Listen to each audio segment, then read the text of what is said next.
En el corazón de los Andes peruanos, entre cuchillas de granito y nubes rasantes, la ciudadela inca de Machu Picchu se alza a unos 2.430 metros de altura, una obra del siglo XV, cuya perfección arquitectónica resiste lluvias torrenciales y sismos con una serenidad que deja sin palabras a quienes la contemplan por primera vez.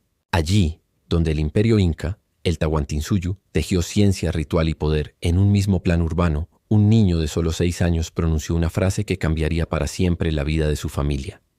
«Aquí morí», lo dijo sin temblar, apuntando hacia un borde norte donde el viento corta como cuchillo, describiendo caminos ocultos y un sacerdote llamado Amaru, como si los siglos no fueran más que un velo delgado sobre una memoria ardiente. La escena comenzó con una excursión escolar normal desde Cusco, a unos 75 kilómetros de la ciudadela, siguiendo la ruta del Valle Sagrado por tren y senderos que millones recorren cada año, movidos por la atracción magnética de la ciudad perdida de los incas.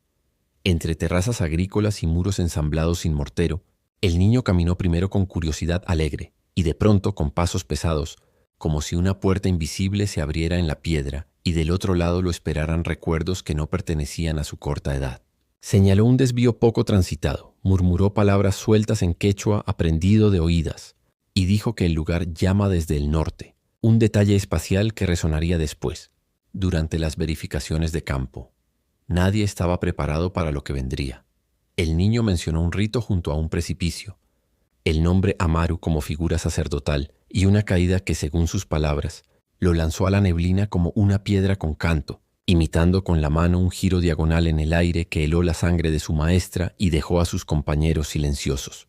La precisión del trazo urbano que parecía reconocer y la naturalidad con la que ubicaba sectores específicos hicieron imposible mirar aquello como un simple juego. Había un pulso de verdad o, al menos, de vivencia, que imponía respeto. Nadie dijo reencarnación en voz alta, pero el concepto se instaló como una sombra en la conversación de los adultos, vibrando incómodo entre el asombro y el pudor. Antes de irnos a más detalles, quiero pedir la suscripción al canal y un me gusta. De esa forma se apoya a más proyectos sociales. No se pide dinero, solo su suscripción. Aquella noche, ya en casa, el niño tuvo pesadillas y se despertó con un sollozo que parecía venir de otra edad, repitiendo Amaru y pidiendo perdón a Inti, el sol, como si el acto ritual hubiera quedado suspendido en un tiempo elástico que retorna al cerrar los ojos. A la mañana siguiente, frente a un mapa simplificado, señaló un punto que describió como donde guardan la entrada del agua, imagen que evocaba los canales hidráulicos y la sofisticación agraria que asombran a los ingenieros modernos por su resistencia sísmica y su eficiencia en pendientes imposibles.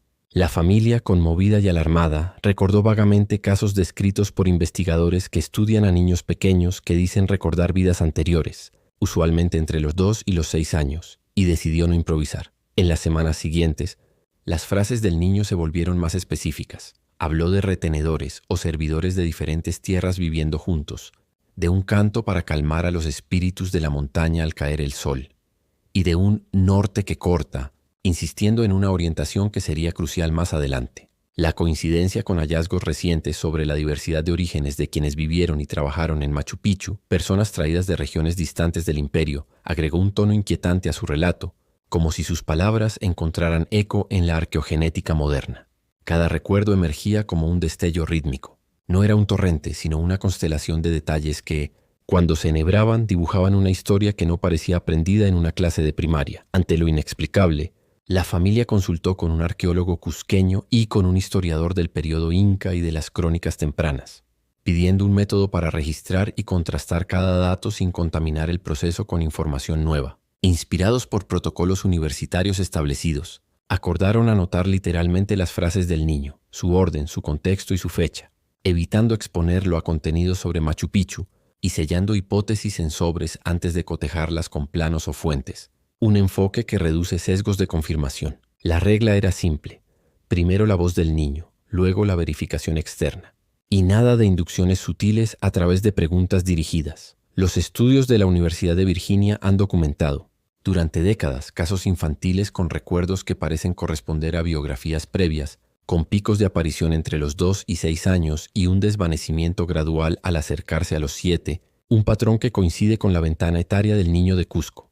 La metodología recomienda registrar de manera independiente antes de cualquier búsqueda, minimizar el refuerzo externo y evaluar consistencia interna, espacial y cronológica con criterios fríos, como si se tratara de un estudio clínico. Nada de esto prueba la reencarnación, advierten los investigadores, pero genera expedientes sólidos que, al menos, obligan a una explicación más compleja que la mera imaginación infantil. Machu Picchu, redescubierta para el mundo exterior a inicios del siglo XX, es un santuario histórico cuya arquitectura antisísmica, canalización del agua y urbanismo ceremonial han sido descritos como una sinfonía de piedra y paisaje que desafía el paso del tiempo.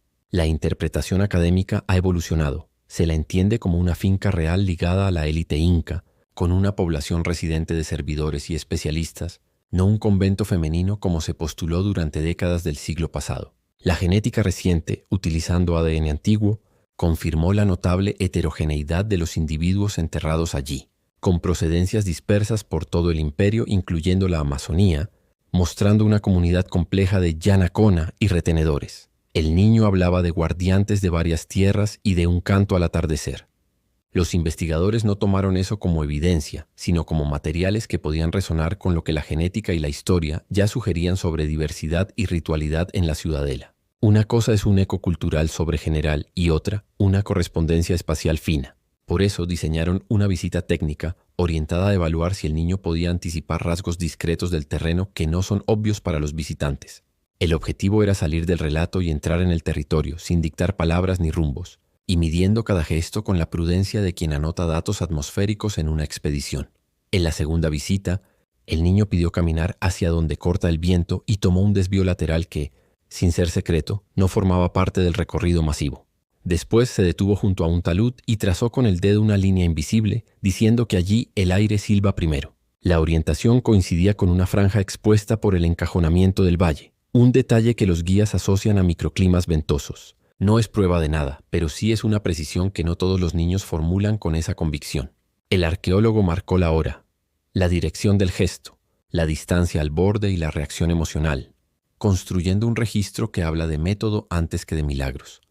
La palabra Amaru apareció de nuevo, y el niño la asoció a un sacerdote que guardaba la luz para el sol, un giro que, aunque evocador, los especialistas trataron con pinzas. La iconografía andina y los nombres zoomorfos son frecuentes, y la tentación de la pareidolia, ver patrones definidos en ambigüedades, es altísima en contextos cargados de símbolos.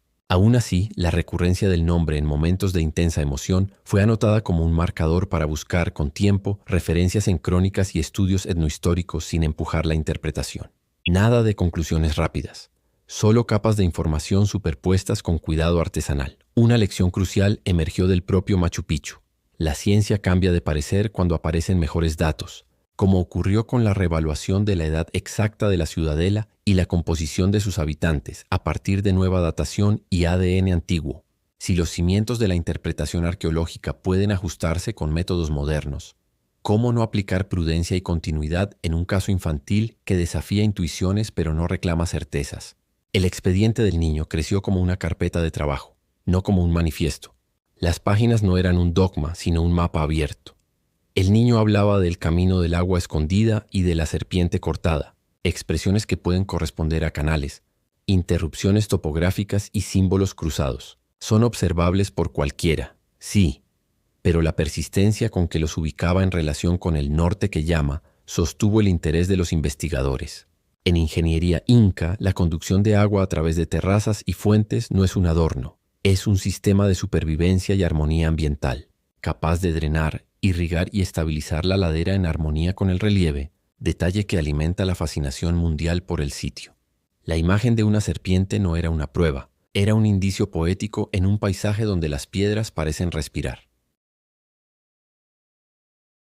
Por recomendación académica, la familia redujo contenidos audiovisuales sobre Machu Picchu, evitó discusiones extensas frente al niño y derivó toda narración espontánea a cuadernos fechados, manteniendo la voz primaria limpia de interferencias. Se sellaron en sobres términos clave y croquis intuitivos que el niño dibujaba, para compararlos más tarde con planos y fotos sin revelar, manteniendo una cadena de custodia simple pero significativa. Esos procesos comunes en estudios de casos no buscan probar lo extraordinario sino blindar el dato frente al entusiasmo y la sugestión. El historiador consultó crónicas, coloniales y registros etnográficos en busca de menciones a ritos de castigo o sacrificio en zonas de abismo. El silencio documental no refuta, pero la coincidencia literal sería un hallazgo raro, siempre sujeto a matices de traducción y contexto.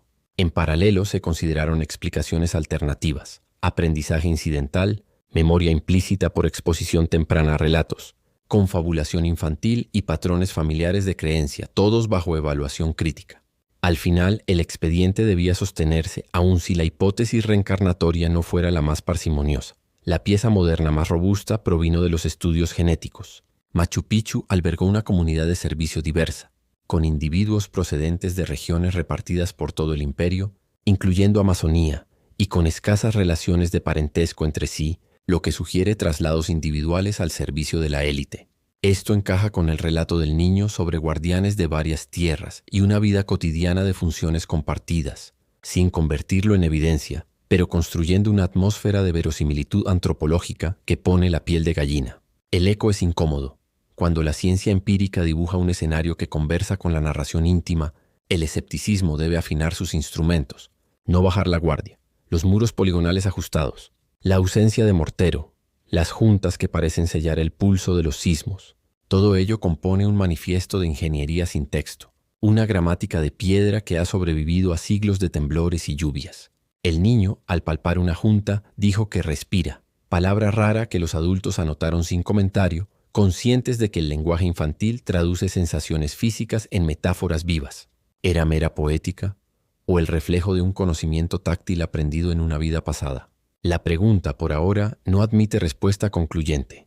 En una tercera visita controlada, el niño se detuvo de espaldas al sol de la mañana y murmuró, «Perdón aceptado», con un gesto de bendición hacia el cielo, como cerrando un rito antiguo en tiempo presente. El arqueólogo anotó la hora y la orientación del cuerpo, sin interpretar, solo registrando. Ese segundo de silencio fue un abismo, no por lo que decía, sino por lo que sugería, que la experiencia humana puede arrugar el tiempo como un lienzo y hacer coincidir dos momentos lejanos en un mismo punto de calor. La emoción no es prueba, pero negar su existencia tampoco es ciencia. Casos similares han sido reportados y estudiados con protocolos cada vez más cuidadosos, atendiendo a la espontaneidad, la consistencia y la verificabilidad externa cuando existe, así como al desvanecimiento de los recuerdos con la edad. La literatura científica sugiere cautela extrema y apertura metódica, documentar, comparar, refutar hipótesis alternativas y evitar proclamas. En esa tensión entre escepticismo y escucha nace la buena investigación. En este punto, un pedido claro. Escribir en comentarios desde qué ciudad y estado se está mirando ayuda a construir un mapa de relatos y contextos, indispensable para detectar patrones culturales, ambientes comunes y variables compartidas que permitan un análisis más fino en futuros casos. La participación responsable crea una red de datos comunitarios que los investigadores pueden abordar con respeto y método, sin sensacionalismo pobre. Cada punto en el mapa puede ser la pista mínima que faltaba. Los especialistas recomendaron visitas a museos y espacios curatoriales en Cusco y Lima con un protocolo de observación ciega. Permitir que el niño recorra sin guías hablados y anotar cualquier reconocimiento espontáneo o contradicción notable. Ese cruce entre objeto y memoria, cuando se ejecuta con cuidado, aporta no solo a la evaluación del caso, sino al entendimiento de cómo se enciende la memoria, sea cual sea su naturaleza, frente a estímulos densos de significado. Otra vez, datos antes que conclusiones. La psicología del desarrollo no queda al margen. La confabulación, la búsqueda de atención, la interpretación parental, la exposición previa a narrativas locales y los sesgos de confirmación ofrecen explicaciones parsimoniosas que deben ser agotadas antes de admitir hipótesis extraordinarias. El expediente del niño asume este desafío como su columna vertebral. Por eso es valioso aunque no pruebe nada fuera de la norma. En ciencia, a veces la mejor respuesta es un signo de interrogación bien dibujado. Semana 1. Primera mención de Moriaquí en Machu Picchu y apuntes espaciales sobre el norte que corta, registrados por la docente y los padres en notas fechadas. Semanas 2-3. Aparición de Amaru y referencias a guardianes de distintas tierras, cantos al atardecer y metáforas hidráulicas. Reducción de estímulos externos y sellado de hipótesis. Semana 4. Primera visita técnica con desvío no guiado. Anotación de orientación del viento y gesto de línea. Invisible sobre talud. Semana 5. Consultas documentales de base y revisión de estudios genéticos recientes para contextualizar diversidad poblacional en la ciudadela. Semana 6. Segunda visita controlada. Gesto ritual hacia el sol y cierre verbal de perdón aceptado registrado sin interpretación. Semana 7. estabilización emocional del niño y leve disminución de los recuerdos, acorde con patrones reportados en la literatura. Los términos retenedores, yanacona, diversidad genética, hidráulica andina y urbanismo ritual fueron traducidos a la familia sin tecnicismos, aclarando que describen fenómenos poblacionales, infraestructurales y simbólicos ampliamente debatidos y hoy reforzados por tecnologías como la genómica antigua. El objetivo fue siempre formar criterios, no imponer creencias ni negar experiencias íntimas que necesitan un marco para ser tratadas con dignidad. El niño no es un archivo, es una persona navegando una vivencia difícil de nombrar. Como sitio UNESCO y símbolo del ingenio inca, Machu Picchu concentra agricultura en terrazas, astronomía ritual, control hídrico, arquitectura antisísmica y una relación sofisticada entre cultura y naturaleza reconocida globalmente. Su evolución interpretativa, de monasterio femenino a finca real compleja con comunidad diversa, es un ejemplo de cómo la evidencia empuja los marcos teóricos hacia lecturas más ricas y matizadas. Ese dinamismo protege contra dogmas, tanto en arqueología como en relatos extraordinarios. En la cuerda floja entre lo medible y lo vivido, el caso del niño de Cusco es una parábola moderna. Pide compasión, método y paciencia para no reducirlo a espectáculo ni a escarnio. La tentación del sensacionalismo es alta, pero el respeto por la complejidad humana exige una ética de la escucha informada. A veces la mejor ciencia se parece a la mejor humanidad. Ubicación: Cordillera de Vilcabamba, unos 80 kilómetros al noroeste de Cusco. Altitud aproximada de 2.430. Acceso por tren y senderos, con restricciones de conservación crecientes por su estatus de patrimonio. Rasgos: muros poligonales sin mortero, terrazas estabilizadoras, canales y fuentes, integración paisajística y microclimas variables, todo ello sujeto a planes de protección. Interpretación: finca real con funciones ceremoniales y residencias de servicio, vida estacional de la élite y permanencia de una comunidad trabajadora diversa. El nombre Amaru quedó flotando como un hilo que nadie quiso cortar. Pudo ser un eco cultural, un símbolo recurrente o una huella íntima que el niño no podía explicar. La ausencia de un correlato documental directo no lo invalida ni lo certifica. Lo ubica en la zona intermedia donde viven las mejores preguntas. Allí, el relato respira sin ahogarse en prueba o en desmentida, registrar antes de verificar, reducir la exposición, evitar preguntas que sugieran respuestas, sellar hipótesis y cotejar con fuentes independientes. Estas son las reglas que blindan un caso contra el autoengaño. No convierten lo extraordinario en hecho, pero impiden que el entusiasmo destruya la posibilidad misma de aprender. En fenómenos raros, la forma del procedimiento es ya un resultado. Con el paso de los meses, la intensidad disminuyó. El niño, más tranquilo, ya no habla con la misma frecuencia del norte que corta, aunque a veces, frente a un rayo bajo, devuelve una mirada larga al vacío, como si escuchara un estribillo antiguo. Los estudios reportan este desvanecimiento con la edad, un patrón que calza en su cronología, aunque cada caso es singular. La familia mantiene los cuadernos y la prudencia. Aceptar que algo no se puede decidir hoy no es claudicar. Es preparar el terreno para que futuras técnicas, quizá correlaciones finas entre conducta, ambiente y datos arqueológicos, iluminen zonas oscuras. Machu Picchu seguirá ofreciendo hallazgos y con cada uno los relatos se reubicarán en mapas más precisos. La memoria humana, sea biográfica o algo más, pide instrumentos que aún estamos afinando. Casos muy difundidos han acostumbrado al público a historias de niños que recuerdan barcos en guerra o vidas truncas. La cobertura mediática puede distorsionar, pero también invita a preguntar con más rigor. Si algo enseña la experiencia acumulada, es que cuanto más sobrio es el método, más valioso el archivo. El expediente del niño de Cusco pertenece a esta segunda escuela. Cuando el viento sube por el valle y pega en el borde, el sonido parece un silbido que talla el aire. El niño lo nombró como si lo reconociera, no como si lo aprendiera, y esa delgada diferencia es la que tiene a los adultos trabajando todavía. Machu Picchu se presta a las proyecciones. Por eso la disciplina se impone a cada paso, como una cuerda que evita la caída retórica. Hay lugares que son espejos, y este es uno de ellos. El primer deber es con el niño, su bienestar emocional, su derecho a no ser espectáculo, su entorno seguro para crecer sin etiquetas que lo congelen en una historia. El segundo, con la verdad posible. No torcer datos, no fabricar evidencias, no cerrar hipótesis por comodidad. El tercero, con el patrimonio. No forzar el sitio para experiencias privadas que lo dañen. Si este caso pudo dibujarse en Cusco, ¿cuántos relatos dormidos esperan en Puno, Arequipa, Ayacucho, Lima, Quito, La Paz o Santiago? El mapa andino es un océano de memoria. El reto es escucharlo con instrumentos finos, sin rendirse al ruido ni a la superstición. Machu Picchu guarda secretos en cada junta de granito. La ciencia ha abierto algunos con ADN y cronologías más precisas y seguirá haciéndolo, pieza por pieza. Entre esos secretos, un niño de 6 años dejó caer una piedra en el agua serena del método y las ondas todavía viajan. No prueban nada definitivo. Prueban que vale la pena mirar mejor. Antes de finalizar, un último pedido. Suscribirse y dejar un me gusta fortalece los proyectos sociales que se apoyan y mantiene vivas investigaciones serias como esta. No se pide dinero, se pide presencia, voz y responsabilidad para que historias complejas crucen el tiempo con método y respeto. Y no olvidar, en los comentarios, anotar desde qué ciudad y estado se está viendo. Cada punto en el mapa puede ser el hilo del próximo hallazgo que ya está tocando a la puerta andina.